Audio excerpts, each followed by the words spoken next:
అన్న నమస్తే. నమస్తే. ఏం పేరు అన్న? నా పేరు మధు. మధు గారు ఏం చేస్తుంటారు? మధు గారు ఇక్కడ రియల్ ఎస్టేట్ చేస్తాను. Real estate. ఓకే. అంటే రియల్ ఎస్టేట్ అంటే ఎట్లుంది అన్న ఇప్పుడు రియల్ ఎస్టేట్ వ్యవస్థ ఎట్లా? అడగనాకపోతున్నారు, అడుకుంటున్నారు అందరు రియల్ ఎస్టేట్. అంతేనా? అదే వాస్తవమే కదా అది. ఓకే. అంటే ఎట్లా అంటే ఏమైంది అసలు వ్యవస్థకి? మార్కెట్ లేదు, మార్కెట్ ఎక్కడ ఏం లేదు. ఏం కొంతమంది కాంగ్రెస్ వాళ్ళు ఉంటారు, కొంతమంది టీఆర్ఎస్ వాళ్ళు, ఎవరైనా అదే అంటారు. ఏం డెవలప్ ఏం కనిపిస్తలేదు కాబట్టి మార్కెట్ లేదని అంటే చెప్తారు. ఇప్పుడు ఈ హైడ్రా ప్రభావం పడి ఉండొచ్చా ఈ రియల్ ఎస్టేట్ వ్యవస్థ మీద? పడింది. ఓకే.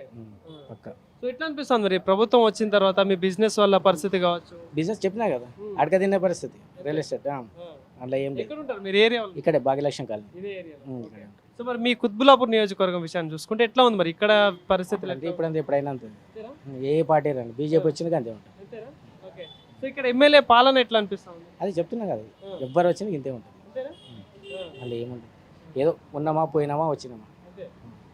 అంటే డెవలప్మెంట్ విషయంలో ఏమైనా మార్పులు కనిపిస్తా ఉన్నాయి? ఇంతకుముందు 10 ఏళ్ళు కేసీఆర్ గవర్నమెంట్ ఉండే, ఇప్పుడు కాంగ్రెస్ గవర్నమెంట్ ఉండే, కాకపోతే ఎమ్మెల్యే వేరే పార్టీ. సో ఎట్లా ఉంది డెవలప్మెంట్? ఇక్కడైతే ఏ డెవలప్ లేదు, అప్పటి ఉన్నంత అదే డెవలప్ ఉంది. కాకపోతే కొన్ని పథకాలు వచ్చి ఉన్నాయి, అంతే తేడా. కరెంట్ బిల్ ఒకటి చాలా మంది నడుస్తుంది, రేషన్ బాగానే ఇచ్చారు. ఏమంటారు, గ్యాస్ కొంతమందికి ఇచ్చిన అంటున్నారు, నాకైతే పడలే. అంటే వచ్చినాయి చెప్తున్నాను, కొంతమందికి వచ్చినాయని చెప్పుకున్నారు. అంటే ప్రధానంగా ఇది జిహెచ్ఎంసీ ఏరియా కాబట్టి, సిటీ ఏరియా, వర్షాలు పడితే వరదలు వస్తూ ఉంటాయి, కాలువలు నిండుతూ ఉంటాయి కాబట్టి ఎట్లా ఉంది ఈ నాలా పరిస్థితి కావచ్చు, వ్యవస్థ ఎట్లా ఉంది? అన్ని బాగానే ఉంటాయి, ఎట్లా అనుకుంటే అట్లే. దాని పరిస్థితులు ఎవ్వరు మార్చలేరు, అది మాత్రం పక్క. అంటే ఏంటి అంటే నీట్నెస్ ఉంటుందా? అంటే కొద్దిగా నీట్నెస్ ఉంటుంది. ఇప్పుడు భారీ వర్షం పడ్డప్పుడు అట్లా ఉంటుంది. అంటే ఎవరైతే అధికారుల దగ్గర పోయినా కూడా ఇట్లా సమస్య ఉందని చెప్తే పట్టించుకుంటారా? కొద్దిగా అయితే మూమెంట్ వస్తున్నారు, మరీ అంత ఉంటే వచ్చి వర్క్ చేస్తారు, ఏ నైట్ అయినా చేస్తున్నారు. అంటే రాబోయే రోజుల్లో మళ్ళీ ఎలక్షన్స్ వచ్చే ఛాన్స్ ఉంటుంది, ప్రధానంగా హైదరాబాద్ ఏరియాలో జిహెచ్ఎంసీ కాబట్టి. సో ఎట్లా ఉంటుంది అన్న ఇక్కడ ఎలక్షన్స్ ఎట్లా ఉంటాయి? ఎట్లా ఉంటాయంటే ఇప్పుడు ఈయన చేసింది కనిపిస్తలే, ఈ 2 సంవత్సరాలు ఏమో చేసి చూపించిండు అనుకో, మళ్ళీ అయ్యే ఛాయిస్ ఉండొచ్చు. ఇప్పటికైతే చేసింది ఏం లేదు, చూపిస్తుండొచ్చు ఎలక్షన్ ముందు. అంటే ఇప్పుడు ఈ 3 ఏళ్ల పాలన ప్రభావం ఈ జిహెచ్ఎంసీ ఎలక్షన్స్ మీద పడుతుందా? కంపల్సరీ ఉంటుంది, ఉండకపోవడం కాదు కదా, కంపల్సరీ. అంటే ఇంతకుముందు కేసీఆర్ ఉన్నప్పుడు ఎట్లుండే, ఇప్పుడు రేవంత్ రెడ్డి వచ్చాక ఎట్లా? నేను చెప్తున్నా సార్, అప్పుడైనా ఇప్పుడైనా రేపు బీజేపీ వాళ్ళు వచ్చి ఇంతే ఉంటుంది.